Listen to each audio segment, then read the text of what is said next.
자신이 옳지 않음을 인정할 때, 이런 제목의 말씀 전하겠습니다. 대부분의 남편들은 나이가 든 후에 자신의 부족함과 어리석음을 인정하게 됩니다. 생물학적으로 공격적이고 경쟁적인 물질이 몸에서 덜 분비되어서 젊을 때보다는 수용적인 태도를 보인다고 합니다. 젊었을 때는 자존심을 내려놓지 않고 자기가 맞다는 것을 계속 우기려고 하지만, 나이가 들어서는 집안의 평화가 중요하다, 그것을 생각하고 자기의 뜻을 빨리 거둬들이는 지혜를 발휘합니다. 또한 살다 보면 아내가 지혜롭고 더 나은 선택을 했다는 여러 가지 데이터들을 종합해 볼 때 내가 틀릴 수도 있다, 그 생각을 남편들은 나이가 들어서 하게 되는 것이죠. 오늘 자신이 늘 옳다고 주장하고 남을 판단하던 한 인물이 자신이 옳지 않다는 것을 생각하고 하나님 앞에서 변화되어서 놀랍게 쓰임받은 유다에 대한 말씀을 드리려고 합니다. 창세기 37장에 보면 아버지 심부름을 왔다가 구덩이에 던져 넣은 요셉을 장남 루벤이 겁을 주면서 동생들의 앞에서 리더십을 행사하려고 했죠. 잠시 형이 사라진 사이에 넷째 유다가 그 사이에 빨리 은 20을 받고 이스마엘 상인에게 요셉을 팔아 넘겨버렸습니다. 집으로 돌아온 형들은 맹수에 물려 요셉이 죽었다며 자신들이 조작한 채색옷에 피를 묻힌 이것을 증거물로 내놓았습니다. 아버지 야곱은 아들의 죽음을 너무너무 슬퍼하면서 아무리 식구들이 위로해도 위로받지 않는 슬픈 모습을 하고 있었습니다. 한 장 건너뛰어서 39장은 요셉이 보디발의 집에서 가정 총무를 하다가 눈짓하는 부인의 그 유혹을 거부한 이유로 감옥에 들어간 사건을 보여주고 있습니다. 그런데 38장에는 유다가 대가족 아버지와 형제들을 떠나 단독 세대를 형성하여 살아가는 장면이 중간에 어떤 이야기의 흐름을 방해하듯 삽입되어 있는 것을 볼 수가 있습니다. 유다가 자기 형제들을 떠나 아둘람으로 간 것은 앞장에 기록된 대로 야곱의 위로받지 않는 모습에 대한 반발로 보입니다. 아들 하나쯤 없어져도 야곱에게는 아직 11명의 아들이 있지 않습니까? 빨리 받아들이고 11명을 똑같이 대해주면 좋겠는데, 없어진 요셉만 아들인 것처럼 계속 울고 있는 아버지가 이해가 되지 않았을 것입니다. 그러면 저도 사라질 테니까 똑같은 아픔을 느끼는지 아버지 한번 느껴보시죠. 어쩌면 반발로 그는 가출을 했는지도 모릅니다. 야곱의 집안을 잘 들여다보면 엄마가 무려 4명이나 되고 자식들은 배다른 형제가 12이나 되었습니다. 요셉을 읽고 울기만 하는 아버지가 측은하기보다는 어떻게 저럴 수가 있을까? 언제부턴가 무기력해 보이고 심약해 보이는 아버지. 요셉을 빨리 포기하지 않는 아버지는 세겜족에게 문제가 생기고 또 아들들이 살육을 하는 그 일들이 벌어졌을 때 한 번도 앞에 나서서 일을 주도하지 않았고, 아버지에 대한 모습은 오래전부터 잃어버린 지 오래되었다라고 유다는 생각했을 수 있습니다. 세월의 필름을 되돌려보면 자기 어머니 레아를 어떻게 그렇게 무시하고 계속 외면할 수 있을까? 라헬만 부인이 아니고 요셉만 아들이 아닌데 어떻게 그럴 수 있을까? 이런 집안에 계속 있느니 뛰어나가서 내가 살림을 차리고 나도 가장이 되어보겠다 생각하고 그는 대가족에서 벗어났는지도 모릅니다. 유다는 아들람 사람 히라라는 친구를 사귀었는데, 이 친구는 가나안 사람으로 하나님 없는 세상에서 하나님 없이 살아가는 법을 가르쳐준 인물로 보입니다. 어쩌면 그의 도움으로 소아의 딸을 만난지도 모릅니다. 유다는 금세 3명이나 되는 아들을 얻었죠. 엘과 오난과 셀라. 자신감이 넘치는 유다는 엘의 부인을 자기가 골라줍니다. 그래서 자부를 얻어서 다말이 이 집안 식구가 되었습니다. 그런데 하나님 보시기에 악해서 엘이 죽었습니다. 형사 치수제에 의해서 오난에게 다말을 주었습니다. 오난은 형의 씨를 낳지 않게 하기 위해서 자기 나름대로 이기적인 행동을 한 것이 하나님 앞에 죄악으로 보여 또 오난도 죽었습니다. 졸지에 2명의 아들을 잃은 유다는 셀라마저 죽일 수는 없다 생각하고 셀라가 장성하기까지 시집에 가서 친정에 가서 기다리라고 말을 했습니다. 긴 시간 분위기를 주도하고 뭔가 해보려고 하는데 애들이 자꾸 죽어나가요. 그런데 한 걸음 더 나가 유다의 아내 수아의 딸이 죽었습니다. 유다는 아둘람 사람 친구 히라와 함께 딥나로 가서 양털 깎는 일에 동참하게 되었습니다. 그때 어떤 사람이 다말에게 내 시아버지가 양털을 깎으러 내려왔다고 얘기를 해주죠. 과부의 의복을 벗고 다말은 너울로 자신을 가리우고 2개의 셈이라는 의미의 에나임 문에 서서 사람을 기다리듯 앉아 있었습니다. 유다는 그 지방의 창녀로 여겨 도장과 그 끈과 손에 있는 지팡이를 담보물로 내어주고 경계선을 넘어가고 말았습니다. 그 후에 유다는 친구 아둘람 사람 히라에게 염소 새끼를 주면서 이걸 주고 담보물을 찾아오라고 시켰습니다. 그런데 그 지방에 가보니까 여기는 창녀가 없다는 거예요. 도저히 찾을 수가 없다고 돌아온 히라의 얘기를 듣고 오히려 부끄러움을 가져올 수 있었다며 담보물 찾기를 그쳤습니다. 이 부분에서 우리는 유다가 셋째 아들 셀라를 내어주겠다는 자부와의 약속은 잊어버리고 어쩌다 만난 창녀와의 약속은 철저히 지키려고 움직이는 이율배반적인 모습을 발견하게 됩니다. 석 달 후에 어떤 사람이 유다에게 말합니다. 내 며느리가 임신을 했다. 행음을 한 것이죠.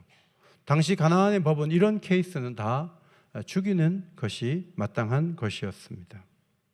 유다는 단호하게 그를 끌어내어 불사르라 말했고 다말은 끌려나가면서 사람을 보내 이 물건의 임자로 인해서 임신했습니다 라고 말했습니다.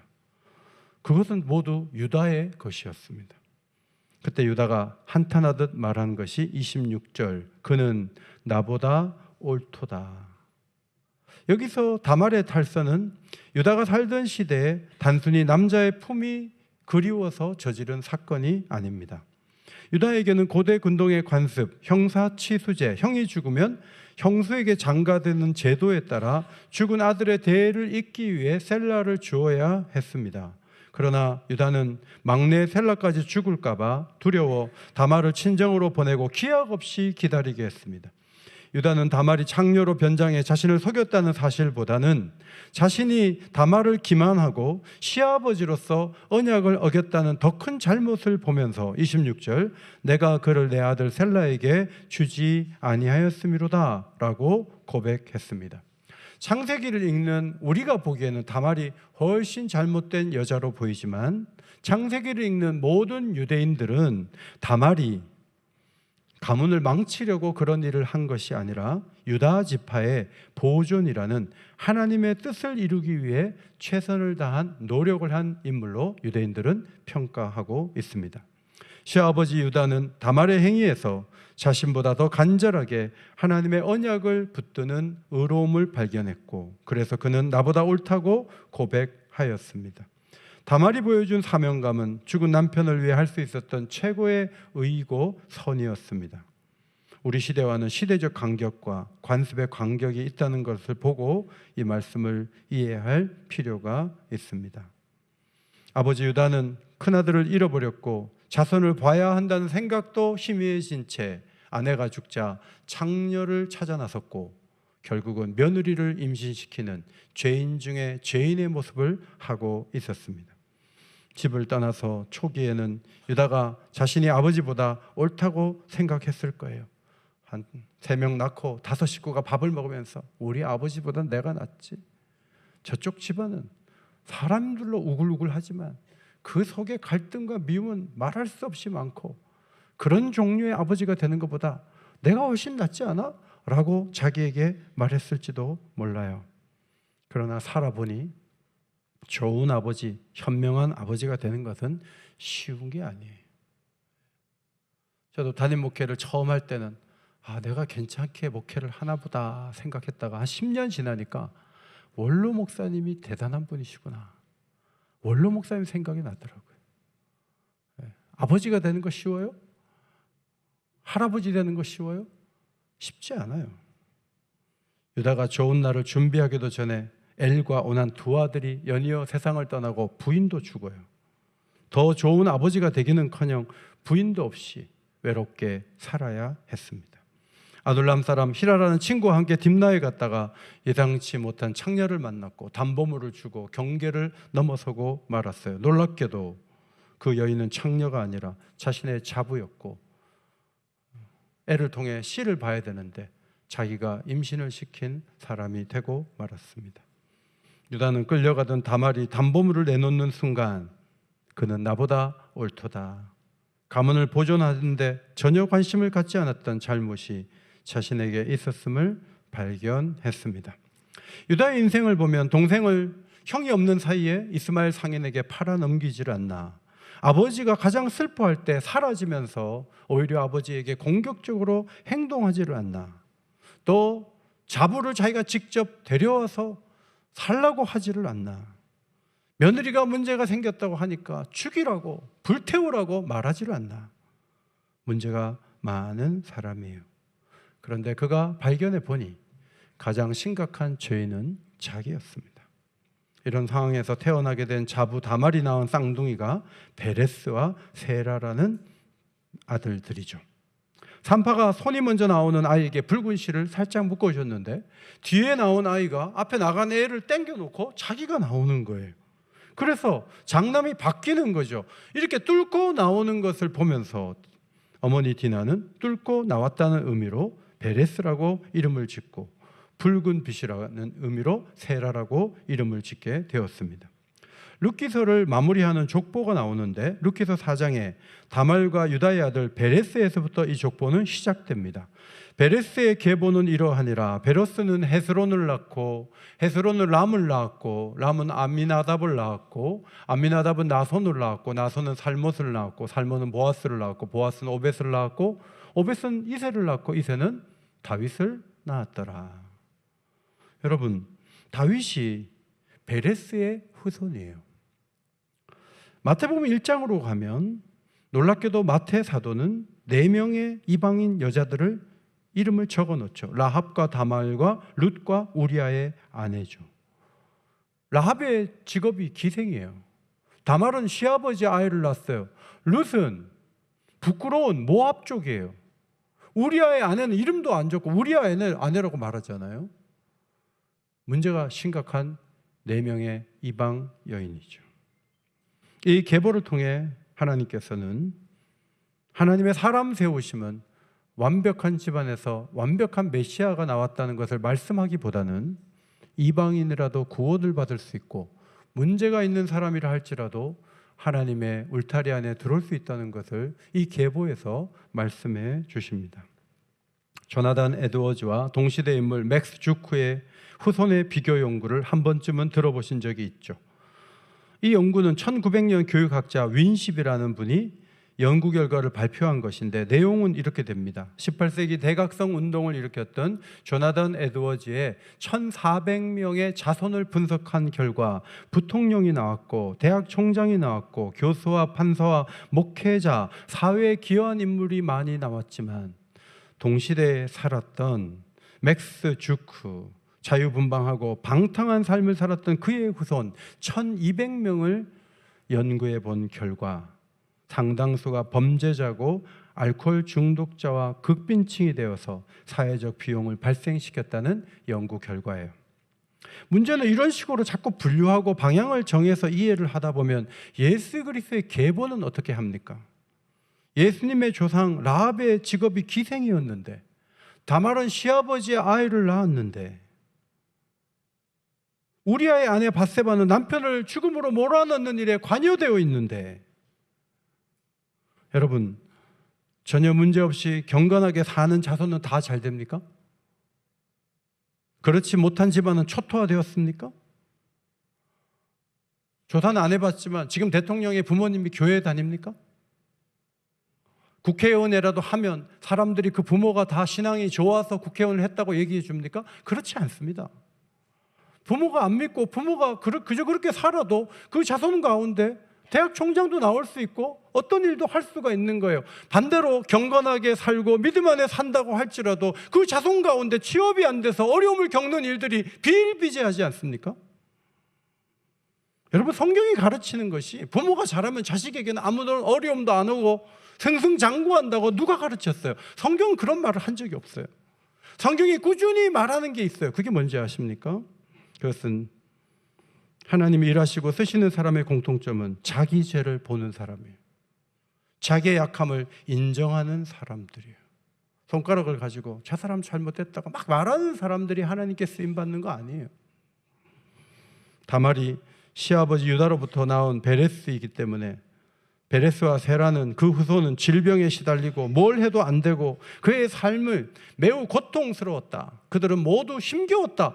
여러분, 성경이 그렇게 말하지 않아요. 훗날 룻기 마지막 부분에서 베들레헴 사람들이 나오미를 축복할 때 이렇게 말했어요. 룻기 4장 12절 앞에 보시고 읽겠습니다. 시작. 여호와께서 이 젊은 여자로 말미암아 내게 상속자를 주사 내 집이 다말이 유다에게 낳아준 베레스의 집과 같게 하시기를 원하노라. 다말에게서 태어난 베레스 가문은 복받은 가문의 대명사가 된 거예요. 베레스의 후손 중 나손이라는 사람은 광야 시대에 유다 지파의 지휘관으로 성막을 향한 봉헌물을 유다 지파 대표에서 드린 인물로 민수기에 기록되어 있어요. 보아스는 이방 여인 룻을 맞이하여 베레스 가문의 기업을 물은 사랑을 실천한 인물, 위대한 인격자로 기록이 되어 있습니다. 성경이 요구하는 것은 우리에게 흠도 없고 점도 없이 정신 차리고 살지 않으면 너희 자손들이 고생한다, 이런 말을 성경은 하지 않아요. 물론 범죄하고 잘못하면 후손들이 영향을 받는 것이 사실이에요. 그러나 성경이 더 강조하고 있는 바가 무엇인가 하면 누구나 한때 무너지고 흔들리고 오판할 수 있는 거죠. 문제는 회개하고 그 삶을 정리하고 하나님 원하시는 방향으로 겸손히 돌아서서 내가 죄인인 것을 고백하고 하나님 앞으로 돌아오면 누구든지 쓰임을 받을 수 있고 그 자손에게 하나님이 복을 주신다고 성경은 가르칩니다. 중요한 것은 자신이 옳지 않았다고 인정하는 태도예요. 그것이 회개의 출발이에요. 며느리를 끌어내어 불사를 하는 간음을 행한 자부에 대한 혹독하게 다루려는 유다의 모습. 그러나 그 자부의 손에서 자신이 맡긴 담보물이 나왔어요. 유다가 자신이 맡긴 담보물을 보면서 너무나 크게 놀랐는데 마치 이삭이 에서가 들어왔을 때 자각했던 것처럼 유다 또한 그 상황에서 하나님이 이 상황을 통해 나를 책망하고 계시는구나. 이 사건을 통해 이방 문화에 젖어있던 유다가 다시 아버지 품으로 돌아오는 놀라운 변화가 일어났습니다. 유다는 아버지 집으로 돌아왔고 팔아놓은 그 요셉은 총리가 되었어요. 기근이 이어지자 양식이 떨어졌고 그는 형제들과 함께 애굽으로 갔죠. 곡식을 주는 요셉은 형들을 알아보고 다음에 올 때 그래? 동생이 있어? 베냐민을 데리고 와라고 요구했습니다. 그런데 집에 와서 나중에 곡식을 사러 가려고 그러는데 아버지가 움직이지 않아요. 야곱이 안 된다는 거예요. 그때 유다가 이렇게 말하죠. 내가 그를 위하여 담보가 되오리니 아버지께서 내 손에서 그를 차주소서. 호소했을 때 야곱이 움직이죠. 내가 자식을 잃게 되면 이르리로다. 체념하듯 베냐민을 내어줍니다. 애굽에 올라와 총리 요셉이 베냐민을 볼모로 잡으려 하죠. 그때 유다는 막내 아우가 함께 가지 않으면 우리는 아버지 얼굴을 볼 수 없습니다. 아버지의 생명과 아이의 생명이 서로 묶여 있습니다. 총독을 설득한 사람도 유다였습니다. 우리가 내려갔는데 만일 아이가 없다는 것을 알게 되면 아버지가 죽을 수도 있다고 얘기했어요. 이것은 가정적인 얘기가 아니에요. 이미 두 아들을 가나안에서 잃어본 아버지로서 요셉도 없어졌는데 베냐민도 없어지면 저 나이에 그냥 죽게 돼. 충격받아 죽게 되지. 안 됩니다. 그리고 유다는 총리에게 말하죠. 이제 주의 종으로 그 아이를 대신하여 머물러 있어 내 주의 종이 되게 하시고 그 아이는 그의 형제들과 함께 올려 보내소서. 야곱 사이에 총리 사이에 중재자의 역할을 할 때 자기가 담보가 되려고 그래요. 볼모가 되려고 그래요. 이게 왜 중요하냐면 이것이 바로 십자가의 정신이기 때문에 그래요. 우리 주 예수께서 아무런 허물과 잘못이 없음에도 불구하고 아버지여 내 피를 보시고 저들을 용서하소서 자신을 기꺼이 내준 그림자적 사건이 놀랍게도 유다를 통해서 나타났다는 것입니다. 그는 나보다 옳도다 라고 고백한 후에 유다는 다시는 다말과 동침하지 않았습니다. 기근이 길어지고 상황이 어려울 때 아버지를 설득했고 다시 베냐민이 잡힐 때 총리를 설득하는 희생정신을 유다가 보여주었습니다.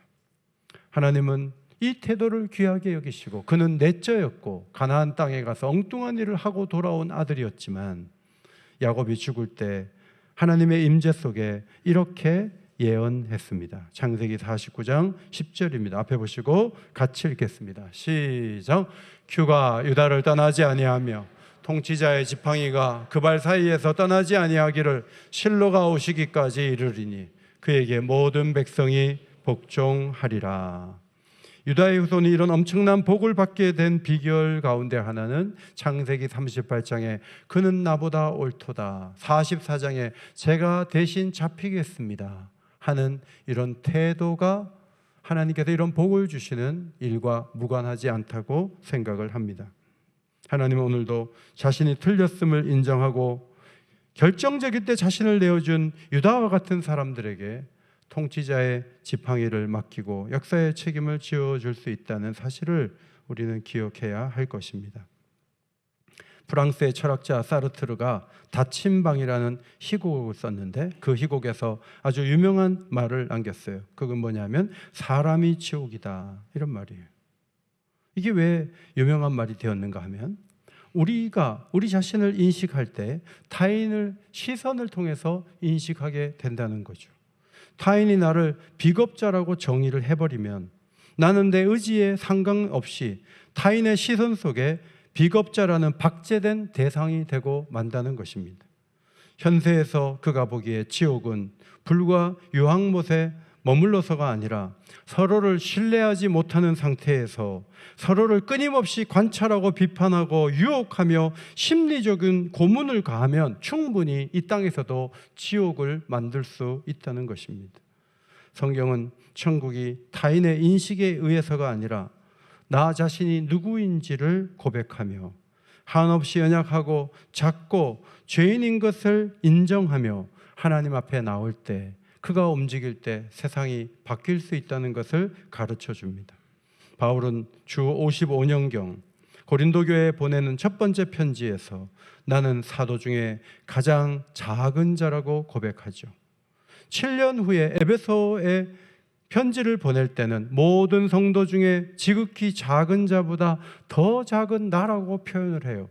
그리고 2, 3년 후에 마지막 서신이 되는 디모데전서 후서, 디모데전서를 보낼 때 mit보다 모든 사람이 받을 만한 이 말이요 그리스도 예수께서 죄인을 구원하시려고 세상에 임하셨다 하였도다 하면서 마지막에 죄인 중에 내가 괴순이라 라고 고백해요.